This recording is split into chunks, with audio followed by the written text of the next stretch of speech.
Ignacio Packer, merci beaucoup de nous donner ces quelques minutes.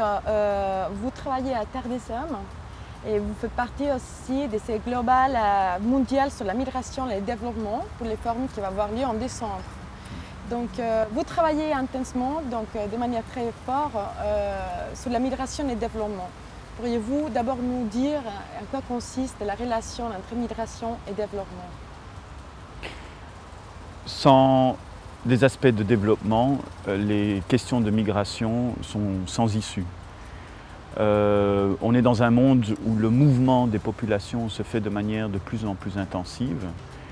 Et ceci signifie également un partage de cette possibilité ou de ces opportunités de développement. Je dirais que pour les années à venir, c'est pas est-ce qu'il y a des mouvements de personnes, c'est il y en a et ils vont s'accentuer, et ils vont s'accentuer dans des conditions protégées, des conditions difficiles et parfois des conditions dramatiques, et notamment des conditions humanitaires dramatiques, et ceci notamment lié à des migrations liées au changement climatique par exemple, qui vont aller en s'intensifiant. Lier ce qui est migration et développement est vraiment la façon globale d'aborder les questions de mouvement de population. C'est-à-dire qu'on ne parle plus des projets spécifiques d'aide au développement dans les pays d'origine, mais on parle plutôt que la migration et le développement vont toujours ensemble?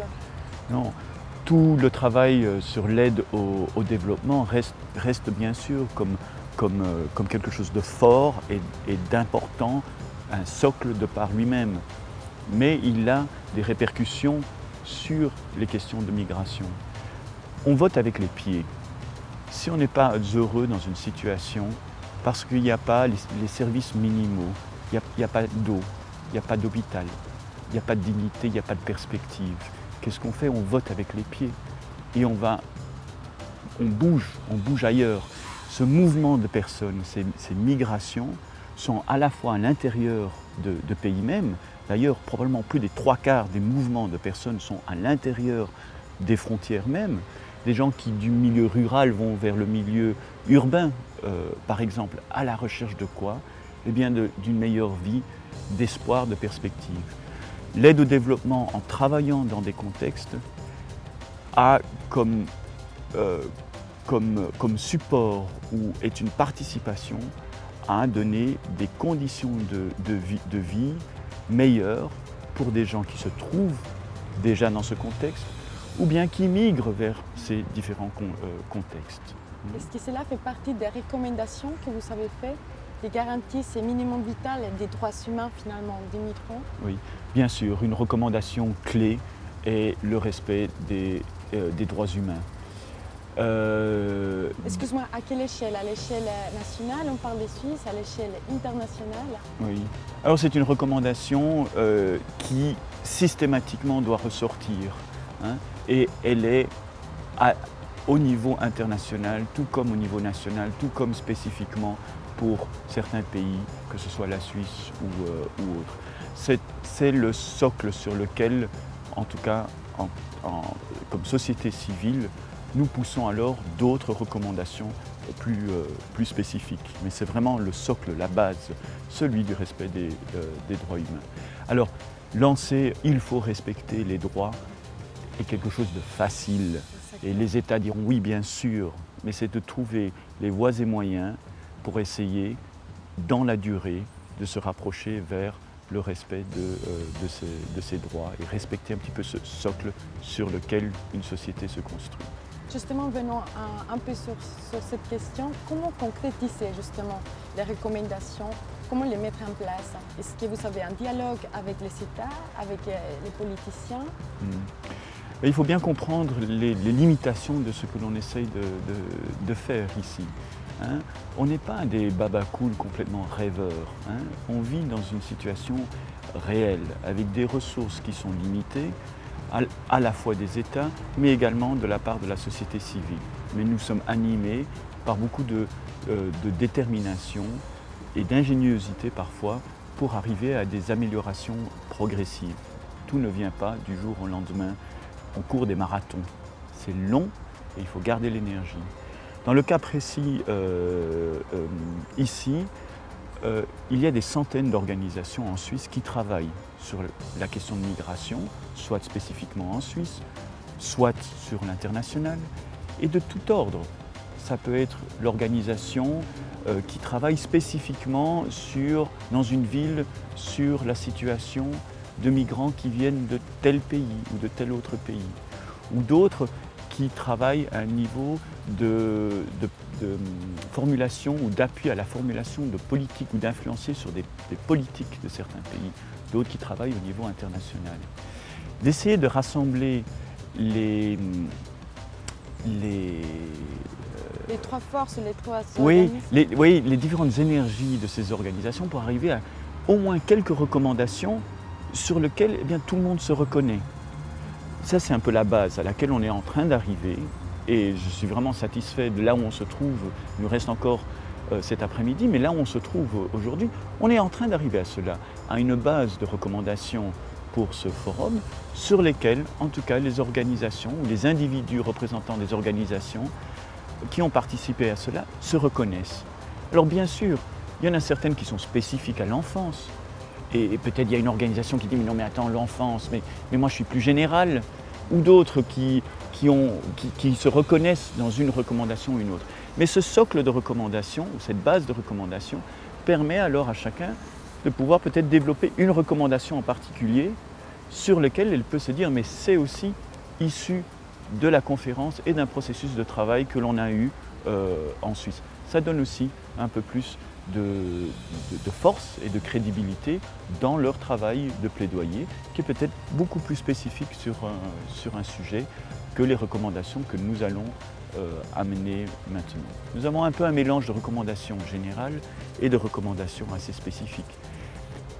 Dans les forums précédents, il y a eu parfois des recommandations, mais qui étaient un amalgame de beaucoup de recommandations, qui faisaient plusieurs centaines de recommandations. Ici, nous avons opté plutôt pour avoir moins de recommandations, mais qui sont où l'ensemble des personnes qui ont participé et qui représentent des organisations se reconnaissent dans cet ensemble de recommandations et non pas un amalgame de recommandations qui viennent de plusieurs centaines d'organisations. Et dans ces groupes de travail, quelles ont été les questions, on les appelle les recommandations, les questions les plus rélévantes, qui vous sont plus inquiétées en ce qui concerne la situation des migrants en général? Alors il y a eu des questions qui étaient spécifiques à la Suisse, et notamment sur des questions de discrimination, notamment par des procédures différentes d'un canton à l'autre, par exemple. Ça relève de la question de la discrimination dans le traitement de migrants en Suisse. Ça peut être spécifique à la Suisse.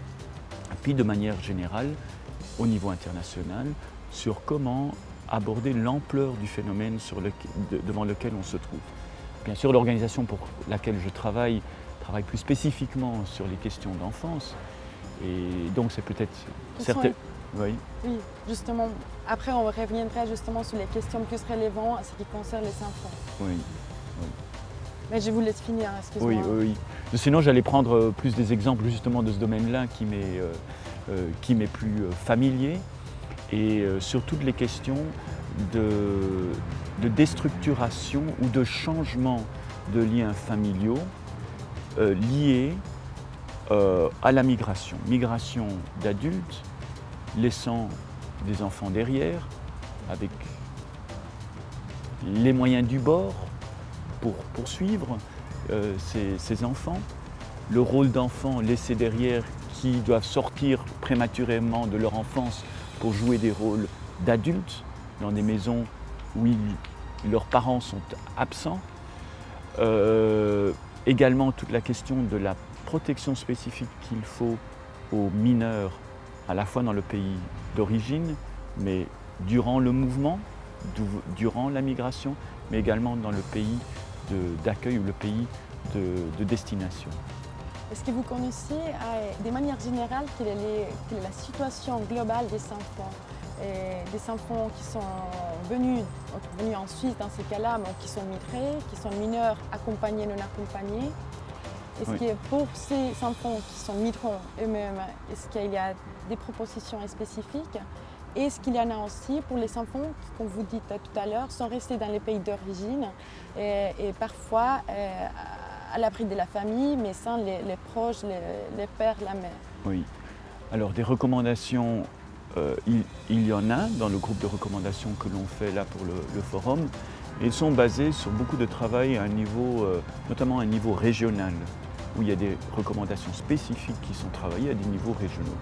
Par exemple, sur l'Afrique de l'Ouest, sur un travail de multi-acteurs qui se termine maintenant, qui comprend IOM, l'UNICEF, Plan, Save the Children, Terre des Hommes, nous arrivons à des recommandations vraiment beaucoup plus détaillées et plus spécifiques pour l'Afrique de l'Ouest.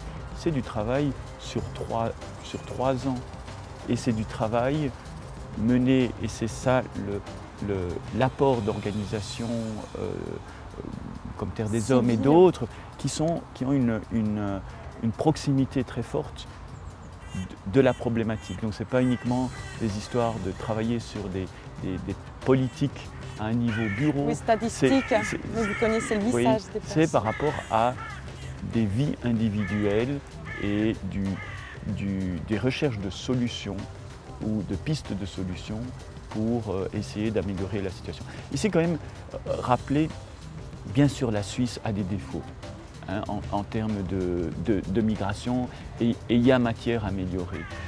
Mais on ne discute pas uniquement de la situation en Suisse dans ces contextes-ci. On est en train de discuter d'autres régions, d'autres situations, et quand même pour rappeler que plus de 3/4 des mouvements actuels qui se font, des migrations actuelles se font dans les frontières même. Un tiers de des mouvements de manière générale se font par des enfants et des jeunes de 12 à 24 ans. Donc le regard spécifique sur des mineurs et des jeunes et ne pas oublier aussi les éléments de migration à l'intérieur des pays est clé dans la démarche de réflexion que nous avons. Monsieur, merci beaucoup. Merci beaucoup, ça nous éclaircit le panorama. Ok, merci. Je vous en prie. C'était très bien. Okay. Mais peut-être si vous vous souvenez, est-ce qu'il y a quelque chose, je reviens encore, je suis un peu pointilleuse par rapport à ça, est-ce que vous avez dit quelque chose de clair par rapport aux enfants? Est-ce que c'est clair dans ces recommandations, par exemple, que mineurs, il faut les traiter comme mineurs avant de les traiter, de passer pour des mesures un traitement en tant qu'immigrants? Oui. Est-ce qu'il y a une question clé que vous avez réussi à... Oui. Je ne sais pas si c'est quelque chose qui peut vous être utile, mais je peux vous m'adresser comme je me suis adressé au public hier dans l'intervention que j'ai faite. Hein, oui. Et j'ai dit que finalement, entre experts et membres de la société civile, il y a au moins 3 choses qui nous rassemblent. Hein. La première, c'est qu'on est fortement touché et on cherche à améliorer les questions sur la migration et le développement. La seconde, c'est parce que c'était hier en fin de journée, après une journée très chaude aussi au niveau climat, on est fatigué. Hein, il était presque 6 heures, on est fatigué, un des derniers intervenants. Mais le troisième qui était important, c'est que nous avons tous la même base, c'est que nous avons été enfants. Et cette enfance, nous l'avons vécue de manière différente selon des événements positifs et des événements négatifs que nous avons eus. Et selon notre capacité de résilience à laquelle nous avons fait preuve.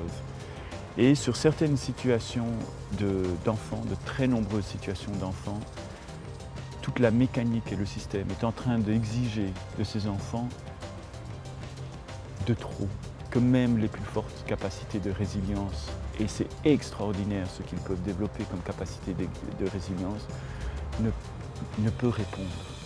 Et qu'il y a des choses au niveau de beaucoup de niveaux, que ce soit au niveau de plus haut niveau, de politique d'un État, mais aussi de choses du quotidien que nous pouvons faire. Je me suis adressé au public hier en disant mais oui, on vient de parler de tout ce qui est travailleurs domestiques, ouais, Oui. oui. Et en disant ok, on vient de parler de cela, mais pour rester complètement cohérent, pour ceux d'entre vous qui ont, pendant qu'ils sont au travail, une dame qui vient faire le ménage chez eux ou un jardinier qui coupe les roses de leur jardin, si cette personne est non déclarée, c'est ce soir, pour rester cohérent avec tout ce que l'on fait, qu'ils doivent aller régulariser la situation. Et c'est une aide non seulement pour la situation de la personne qui travaille, mais aura des répercussions aussi sur la protection de leurs enfants. Je ne sais pas si ça c'est utile pour vous. Beaucoup plus sincère, si, c'était très bien. C'est sur des choses et concrètes que l'on peut faire. Là, on va pas revenir sur la question, mais justement dans l'exemple que vous venez de donner, il y a aussi la croissance démographique où les filles et les femmes puissent aller travailler plutôt à l'extérieur. C'est aussi parce qu'il y a une cohérence, il y a une interaction entre les femmes du Sud, de pays en développement, avec les pays d'ici. Oui. Il y a aussi une cohérence. Oui. Et beaucoup sont des femmes qui ont ces enfants là-bas, qui les laissent pour venir garder des enfants des autres. Oui, donc c'est... Oui, oui.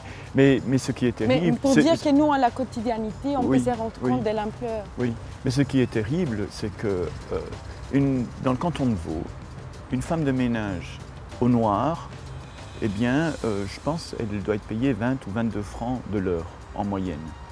Il y a des systèmes pour pouvoir déclarer et offrir les éléments de protection, notamment d'assurance, qui augmentent certainement le prix à l'heure, mais qui ne sont que justes. Et dans nos actions et dans nos parlers de tous les jours, on dira certainement qu'il faut améliorer les conditions de migration, mais est-ce qu'on regarde aussi certaines mauvaises habitudes que l'on prend nous-mêmes parce qu'on est débordé de travail et donc on recrute quelqu'un pour donner un coup de main, même si c'est juste quelques heures par semaine, il est vraiment important que l'on vive aussi avec une cohérence, quoi. J'aimerais aussi savoir où par ces recommandations vous continuez le travail. Il y a un suivi qui sera le forum vraiment en décembre. Et oui. Pour la suite, comment pensez-vous, où est-ce qu'il passe ces recommandations, les dossiers? Oui. Ça, c'est juste la séance qu'on va avoir maintenant, où on va discuter de la gestion de ces recommandations. Parce que la difficulté de ces recommandations, c'est qu'elles sont issues d'individus qui ont été envoyés par leur organisation. Si on veut faire valider ces recommandations par les différentes organisations, ça va prendre énormément de temps. Et donc, ces recommandations sont donc, et j'imagine que c'est ce qui va sortir de la discussion, sont des résultats d'un processus de travail avec ces moments forts ici de ces réunions, de ces conférences, et qui ont force telles qu'elles sont comme ça. Si une organisation veut les prendre, les valide, veut en développer une, c'est à encourager. C'est à encourager pour que les fronts se multiplient. Mais au moins ici, on a des recommandations qui ont une crédibilité parce qu'elles ont été travaillées selon un processus reconnu, mais nous n'avons pas le temps ni la possibilité de travailler sur la validation institutionnelle de dizaines ou de centaines d'organisations en Suisse. Mais elles ont quand même un poids par le processus de travail qui a été fait. Très bien, merci beaucoup.